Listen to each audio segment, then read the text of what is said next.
Good morning friends, मैं doctor Suman Sharma आपका अपने इस यूट्यूब चैनल पे स्वागत करती हूँ।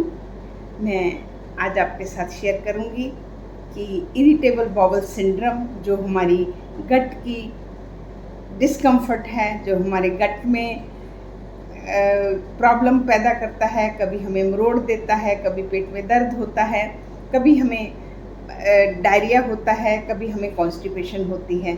फ्रेंड्स, जैसा कि मैंने एक वीडियो में पिछले में बताया कि इसको हम फंक्शनल बोलते हैं, कि अंदर इसके कोई भी पैथोलॉजी नहीं होती। This is a psychosomatic disease. इसका कहीं ना कहीं हमारे ब्रेन से जुड़ाव है। तो 10% जो पॉपुलेशन है इन द वर्ल्ड वो इस बीमारी से ग्रसित है। तो फ्रेंड्स, कहीं ना कहीं इसे अपना लाइफस्टाइल से रिलेटेड माना जाता है। आजकल हर आदमी स्ट्रेस में चल रहा है, तो हम सबको ये जो मैं घरेलू नुस्खे आपको बता रही हूँ, जो होम मैनेजमेंट हम कैसे कर सकते हैं, हम सबको ऑप्ट करनी चाहिए। तो फ्रेंड्स, ये जो सिम्टम है ये आप इसको अवे कर सकते हैं, आप बिल्कुल ख़त्म नहीं कर सकते। कई पर्सनैलिटीज़ ऐसी होती हैं तो उनको ये सिम्टम ऑफ एंड ऑन आते हैं। तो आइए हम बात करते हैं कि हम क्या ऐसे काम करें जिससे हम इसको अवे कर सकते हैं। तो फ्रेंड्स, सबसे पहले मैं बात करती हूँ आपकी एक्सरसाइज की, वर्कआउट की।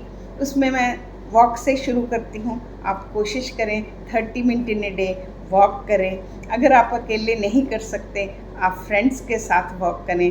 फिर भी अगर वॉक आपको अच्छी नहीं लगती, आप साइकिलिंग कर सकते हैं। उसके बाद आप अपना वॉक के बाद आप अपने वेट ट्रेनिंग कर सकते हैं, क्योंकि फ्रेंड्स कहीं ना कहीं ये हमारे मसल की ही प्रॉब्लम है। हमारी जब इंटेस्टिन के मसल की टोन ख़त्म होती है due to that nerve supply, vagus nerve नहीं काम कर रही, तो जब हमारी बॉडी में रेजिस्टेंस आएगा, हमें अपनी रेजिस्टेंस ट्रेनिंग करनी चाहिए। जैसे बॉडी मसल्स की रेजिस्टेंस होती है, जिसमें आप पुशअप कर सकते हैं, पुलअप कर सकते हैं, आप स्ट्रेचिंग एक्सरसाइज कर सकते हैं, आप धीरे धीरे छोटे छोटे वेट से एक्सरसाइज कर सकते हैं। जब आप वर्कआउट करेंगे, आपका सेरोटोनिन ज़्यादा रिलीज़ होगा, आपके एंडोर्फिन हार्मोन रिलीज़ होंगे जो सेरोटोनिन को बढ़ाएंगे। तो आपका जो ये आईबीएस के लक्षण हैं वो कम होने की रहेगा। उसके बाद फ्रेंड्स, मैं आपको बात करती हूँ आपकी एब्डोमिनल एक्सरसाइजेस की।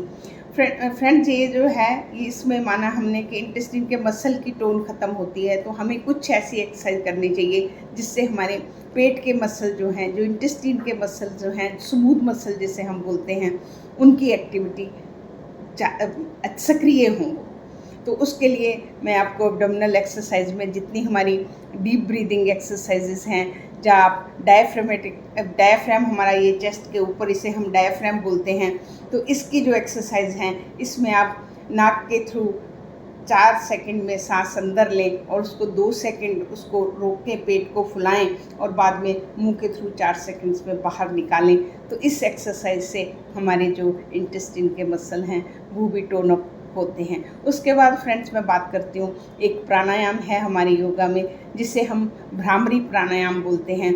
उसमें हम अपने हाथ, नाक, कान ऐसे बंद करके और ऐसे नोज़ बंद करके और ऐसे रख के हम भ्रमरे की तरह आवाज़ निकालते हैं। ऐसा माना जाता है कि उस आवाज़ से, उस क्रिया से, उस एक्शन से हमारी जो वैगस नर्व है वो टोन अप होती है। तो फ्रेंड्स, इसी तरीके की आपकी एब्डोमिनल एक्सरसाइज हैं, डीप ब्रीदिंग एक्सरसाइज हैं, आप ये करें। उसके बाद फ्रेंड्स, आप रिलैक्सिंग टेक्निक्स यूज़ करें। रिलैक्सिंग टेक्निक में आप अपना मेडिटेशन कर सकते हैं, आप म्यूज़िक लिसनिंग कर सकते हैं, आप डांस कर सकते हैं, आप अपने फ्रेंड्स के साथ बात कर सकते हैं, आप न्यू लर्निंग करें, आप नई नई चीज़ें सीखें जिसमें आपका इंटरेस्ट बने। आप कुछ भी आप इसमें करें तो उससे आपका जो है ये आईबीएस को दूर करने की ताकत रहती है। उसके बाद फ्रेंड्स, मैं बात करती हूँ आपकी डाइट की। डाइट में हमारा आयुर्वेद जो है इसे हमारी जो जठराग्नि है उसको स्लो होने से मानता है। तो इसमें कुछ आपके किचन में मैं बताती हूँ, जो अगर हम डेली उसको अपनी लाइफ में यूज़ करते हैं तो हमें पेट के वैसे ही प्रॉब्लम कम होती हैं। उसमें सबसे पहले मैं बात करती हूँ अदरक की, जो कि हम सब लोग यूज़ करते हैं। उसमें एक जिंजरॉल नाम का जो केमिकल है वो हमारी जठराग्नि को प्रदीप्त करने की क्षमता रखता है। उसके बाद फ्रेंड्स करती हूँ मैं बात गार्लिक की। जो लहसुन हम सब लोग यूज़ करते हैं उसमें इंसुलिन और कुछ एंटी इन्फ्लेमेटरी कंपाउंड है जो हमारी गट की हेल्थ का ध्यान रखते हैं। उसके बाद मैं बात करती हूँ पुदीना, पिपरमेंट हम सब लोगों के घरों में यूज़ किया जाता है। उसको एंटी स्पाज़मोटिक माना जाता है। जो हमारे IBS में स्पाज़्म वाले वो हैं, अगर हम उसको यूज़ करते हैं तो हमारे पेट के मरोड़ों में उससे फ़र्क पड़ता है। इसी तरीके से फ्रेंड्स आपका सिनामन है, जिसे दालचीनी के नाम से जाना जाता है, वो भी हमारी गट हेल्थ में बहुत फ़ायदा करता है। फेनल है, सौंफ जो हमारे घरों में यूज़ होती है मोस्टली। अभी तो बहुत तरक्की हुई है। पहले ज़माने में जब पेट में दर्द होता था तो सौंफ भून के दे देते थे, तो सौंफ को भी एंटी स्पाज़मोटिक माना गया है। तो सौंफ भी हम अगर डेली अपनी लाइफ में थोड़ा थोड़ा यूज़ करते हैं, रिफ़्रेशिंग तो है ही, तो ये हमारी गट हेल्थ का भी ध्यान रखती हैं।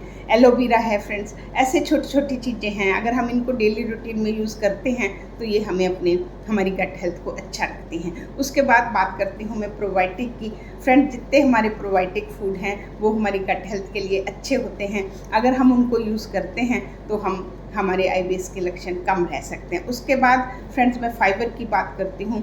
हमें फाइबर 25 से 30 ग्राम जैसे हमकी बताया गया है, पर इसमें कभी कभी फाइबर अगर आपको एक थोड़े से सिम्टम आपको ये सॉल्व करेगा तो आपको ब्लोटिंग, स्टमक पेन दे सकता है। तो आपको अपने डॉक्टर खुद बनना है कि उसकी अपने डोज को एडजस्ट करना है, या फाइबर का जो आपने ग्रेन यूज़ किया उसको चेंज करना है। जैसे कि फूड एलर्जीज या फूड इंटॉलरेंसेस आती हैं कई लोगों को। आपको अपनी डायरी मेंटेन करें, उसमें देखें आपको कौन से फूड सूट नहीं करते।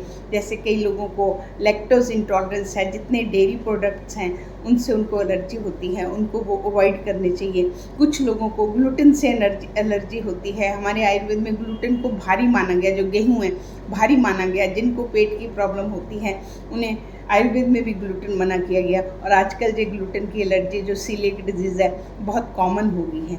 तो उसकी रिप्लेसमेंट हम रागी से, अपना किनुआ से, किसी भी चीज़ से और अदर ग्रेन से हम कर सकते हैं अगर आपको किसी पर्टिकुलर फूड से एलर्जी है। और कुछ फूड मैं बताती हूँ जो हमें ध्यान रखना चाहिए कि हम कम यूज़ करें, वो हमें गैस, ब्लोटिंग और ऐसे बनाते हैं। उसमें जैसे आपके बीन्स हैं, आपकी ब्रोकली है, आपका कैबेज है, आपकी अल्कोहल का ज़्यादा यूज़ है, आपके सोडा ड्रिंक्स है कोई भी अगर हम ज़्यादा कंज्यूम करते हैं तो उससे हमें ब्लोटिंग, गैस और ये सब सिम्टम जो हैं वो हमें हो सकते हैं। तो फ्रेंड्स, मैं इसी के साथ सम अप करती हूँ कि अगर हम अपना लाइफस्टाइल सिस्टम ठीक करते हैं, हम अपना खाना, अपना स्लीप, अपना एक्सरसाइज, योगा, थिंकिंग, एनवायरनमेंट का बहुत बड़ा फैक्टर है इसमें। जैसे एनवायरनमेंट में हम रहते हैं वैसी ही हमारी थिंकिंग होती है। अगर आपको लगता है आप इस चीज़ के पेशेंट हैं और आपको पर्टिकुलर ट्रिगर हैं, कोई फ़ोन किसी फ्रेंड का, किसी रिलेटिव का कोई फ़ोन है जो आपकी प्रॉब्लम को ट्रिगर करता है, मत करिए। आपकी हेल्थ जो है वो सब रिश्तों से ऊपर है, वो सब चीज़ों से ऊपर है। कोई फूड आपका डायरी में आप मेंटेन करिए। कोई फूड हो सकता है जो ट्रिगर फैक्टर है, जिसके बाद आपके जो सिम्टम एग्रीवेट होते हैं। कोई फैमिली का काम हो सकता है जिसके बाद ट्रिगर होते हैं। कोई फ़ोन कॉल हो सकती है, कोई फिजिकल एक्टिविटी हो सकती है। जो भी आपका ट्रिगर पॉइंट है उसको नोट करिए, उसको लिखिए और अगली बार उसको अवॉइड करिए। तो फ्रेंड्स, यही सारी छोटी छोटी चेंजेस हैं अगर हम करते हैं तो हम IBS को, माइल्ड IBS तो मुझे लगता है सभी को होता है, जिसके सिम्टम थोड़े थोड़े होते हैं, पता नहीं चलता कि मुझे गैस है, मेरा पेट थोड़ा सही नहीं लग रहा।